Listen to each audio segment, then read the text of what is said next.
ಕಲ್ಕಿ ಅವತಾರ ಮತ್ತು ಕಲಿಯುಗ ಅಂತ್ಯದ ಕುರಿತು ಶಾಸ್ತ್ರಗಳು ಹೇಳುವ ಮಹಾಕಥೆ ಅತ್ಯಂತ ಗಂಭೀರ, ಆಧ್ಯಾತ್ಮಿಕ ಹಾಗೂ ಮಾನವತೆಗೆ ಎಚ್ಚರಿಕೆ ನೀಡುವಂತಹದ್ದು. ಕಲಿಯುಗ ಆರಂಭವಾದ ಕ್ಷಣದಿಂದಲೇ ಧರ್ಮ ಕ್ರಮೇಣ ಕ್ಷೀಣಿಸುತ್ತಾ, ಸತ್ಯವೂ ಮಸುಕಾಗುತ್ತಾ, ಲೋಭ, ಅಹಂಕಾರ, ಅಧರ್ಮ, ಹಿಂಸೆ, ಅಸತ್ಯ, ಕಾಮ ಮತ್ತು ಕ್ರೋಧಗಳು ಮಾನವ ಹೃದಯವನ್ನು ಆವರಿಸುತ್ತವೆ. ರಾಜರು ಧರ್ಮವನ್ನು ಬಿಟ್ಟು ಅಧಿಕಾರದ ಮದದಲ್ಲಿ ಮುಳುಗುತ್ತಾರೆ.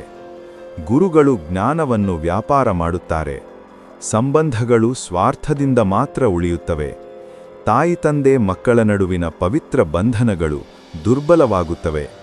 ಪ್ರಕೃತಿಯನ್ನೇ ಮನುಷ್ಯ ಶೋಷಿಸಿ ಭೂಮಿ ತಾಯಿಯನ್ನು ನೋವಿಗೆ ಒಳಪಡಿಸುತ್ತಾನೆ. ಮಳೆ ಅಕ್ರಮವಾಗುತ್ತದೆ. ಭೂಕಂಪ, ರೋಗಗಳು, ಮಹಾಮಾರಿಗಳು ಹೆಚ್ಚುತ್ತವೆ. ಮಾನವ ಜೀವಕ್ಕೆ ಮೌಲ್ಯ ಕಡಿಮೆಯಾಗುತ್ತದೆ. ದೇವಾಲಯಗಳು ಹೊರಗಿನಿಂದ ಭವ್ಯವಾಗಿದ್ದರೂ ಒಳಗಿನಿಂದ ಭಕ್ತಿ ಖಾಲಿಯಾಗುತ್ತದೆ. ನಾಮಸ್ಮರಣೆ ಅಪರೂಪವಾಗುತ್ತದೆ. ಧರ್ಮದ ಹೆಸರಿನಲ್ಲಿ ಅಧರ್ಮ ನಡೆಯುತ್ತದೆ. ಸಜ್ಜನರು ಹಿಂಸೆಗೆ ಒಳಗಾಗುತ್ತಾರೆ ಮತ್ತು ದುರ್ಜನರು ಗೌರವ ಪಡೆಯುತ್ತಾರೆ. ಇದೇ ಸಮಯದಲ್ಲಿ ಬ್ರಹ್ಮಾಂಡವೇ ಕಂಪಿಸುವಂತೆ ಅಧರ್ಮ ತನ್ನ ಗರಿಷ್ಠ ಮಟ್ಟ ತಲುಪುತ್ತದೆ ಎಂದು ಪುರಾಣಗಳು ಹೇಳುತ್ತವೆ. ಆಗ ಪರಮಾತ್ಮನು ಕೇವಲ ದಯೆಯಿಂದಲ್ಲ, ನ್ಯಾಯಕ್ಕಾಗಿ, ಸಮತೋಲನಕ್ಕಾಗಿ, ಸೃಷ್ಟಿಯ ಉಳಿವಿಗಾಗಿ ಅವತಾರ ತಾಳುತ್ತಾನೆ ಎಂಬ ದಿವ್ಯ ಸತ್ಯ ಇಲ್ಲಿ ಪ್ರಕಟವಾಗುತ್ತದೆ.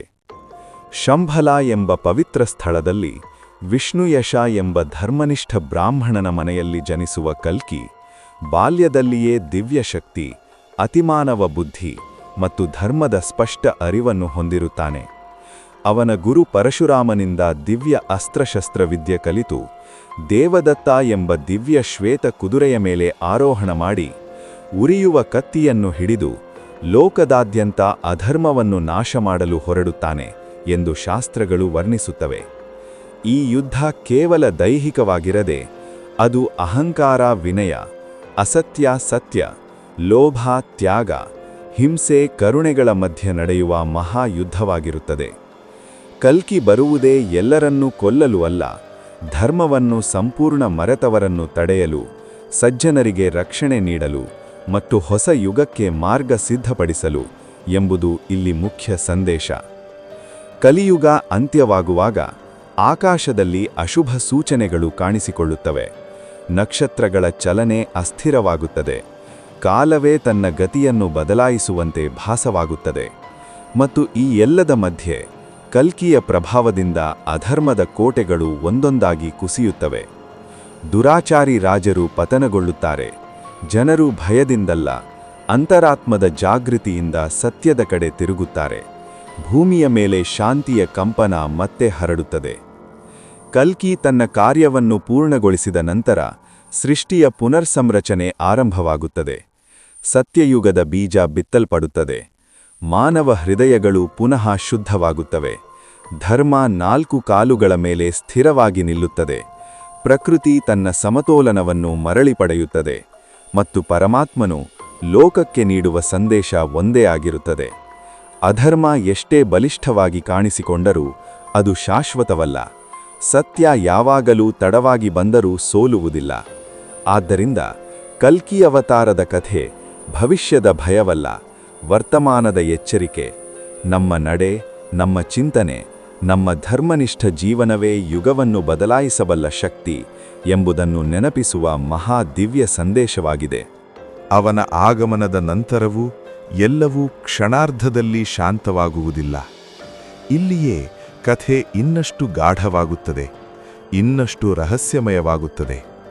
ಕಲಿಯುಗ ಅಂತ್ಯದ ಕಾಲದಲ್ಲಿ ಶತ್ರುಗಳು ಕೇವಲ ಹೊರಗಿರುವ ದುರ್ಜನರು ಮಾತ್ರವಲ್ಲ, ಮಾನವನೊಳಗಿನ ಅಂಧಕಾರವೇ ಅತಿ ದೊಡ್ಡ ಶತ್ರುವಾಗಿರುತ್ತದೆ.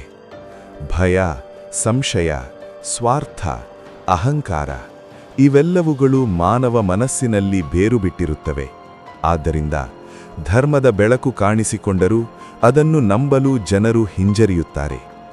ಕೆಲವರು ಅವನನ್ನು ದೇವರು ಎಂದು ಪೂಜಿಸುತ್ತಾರೆ. ಇನ್ನೂ ಕೆಲವರು ಅವನನ್ನು ಭಯಾನಕ ವಿನಾಶಕ ಎಂದು ದ್ವೇಷಿಸುತ್ತಾರೆ. ಮತ್ತೊಬ್ಬರು ಇವನು ನಿಜವಾಗಿಯೂ ದೈವಿಕನೋ ಅಥವಾ ಮತ್ತೊಬ್ಬ ಶಕ್ತಿಶಾಲಿ ಯೋಧನೋ ಎಂದು ಸಂಶಯಪಡುತ್ತಾರೆ. ಈ ಸಂಶಯವೇ ಕಲಿಯುಗದ ಅಂತಿಮ ಪರೀಕ್ಷೆ. ಆಕಾಶದಲ್ಲಿ ರಕ್ತವರ್ಣದ ಸೂರ್ಯೋದಯಗಳು, ಅಸಾಧಾರಣ ಗ್ರಹಣಗಳು, ರಾತ್ರಿಯಲ್ಲಿ ಕೂಡ ಕಣ್ಣಿಗೆ ಕಾಣುವ ಅಗ್ನಿಗೋಳಗಳು, ಮೌನವಾಗಿ ಉರಿಯುವ ಗಾಳಿಯ ಕಂಪನ, ಇವೆಲ್ಲವುಗಳು ಏನೋ ಭಾರೀ ಸಂಭವಿಸಲಿದೆ ಎಂಬ ಸಂದೇಶವನ್ನು ಭೂಮಿಗೆ ನೀಡುತ್ತವೆ. ಧರ್ಮವನ್ನು ನಾಶಮಾಡಿದ್ದ ಶಕ್ತಿಗಳು ತಮ್ಮ ಅಂತಿಮ ಅಸ್ತಿತ್ವಕ್ಕಾಗಿ ಒಟ್ಟಾಗಿ ಸೇರುತ್ತವೆ. ಅವರು ಕೇವಲ ಶಸ್ತ್ರಾಸ್ತ್ರಗಳಿಂದಲ್ಲ, ಮಾಯೆ, ಮೋಸ ಮತ್ತು ಭಯದಿಂದ ಯುದ್ಧ ನಡೆಸಲು ಯತ್ನಿಸುತ್ತಾರೆ. ಏಕೆಂದರೆ ಅವರಿಗೆ ಗೊತ್ತು, ಧರ್ಮವನ್ನು ಸೋಲಿಸುವ ಏಕೈಕ ಮಾರ್ಗ ಮಾನವನ ಮನಸ್ಸನ್ನು ದುರ್ಬಲಗೊಳಿಸುವುದೇ ಎಂದು.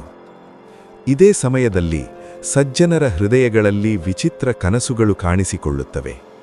ಯಾರಿಗೋ ಬೆಳಕಿನಲ್ಲಿ ಮುಳುಗಿದ ಕುದುರೆಯ ದೃಶ್ಯ, ಯಾರಿಗೋ ಉರಿಯುವ ಖಡ್ಗದ ಶಬ್ದ, ಇನ್ನೊಬ್ಬರಿಗೆ ಭಯಪಡಬೇಡ ಎಂಬ ಆಂತರಿಕ ವಾಣಿ.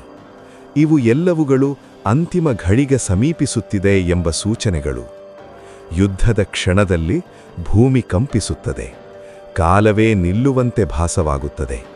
ಒಂದು ಕ್ಷಣಕ್ಕೆ ಸಂಪೂರ್ಣ ಮೌನ ಆವರಿಸುತ್ತದೆ. ಆ ಮೌನದಲ್ಲೇ ಮಾನವತೆಯ ಭವಿಷ್ಯ ತೂಗಾಡುತ್ತಿರುತ್ತದೆ. ಆ ಕ್ಷಣದಲ್ಲಿ ಧರ್ಮ ಜಯಿಸಿದರೆ ಹೊಸಯುಗ ಉದಯವಾಗುತ್ತದೆ.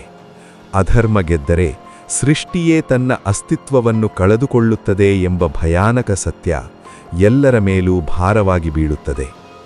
ಆದರೆ ಅಂತಿಮವಾಗಿ ಬೆಳಕು ತನ್ನ ದಾರಿಯನ್ನು ತಾನೇ ಕಂಡುಕೊಳ್ಳುತ್ತದೆ.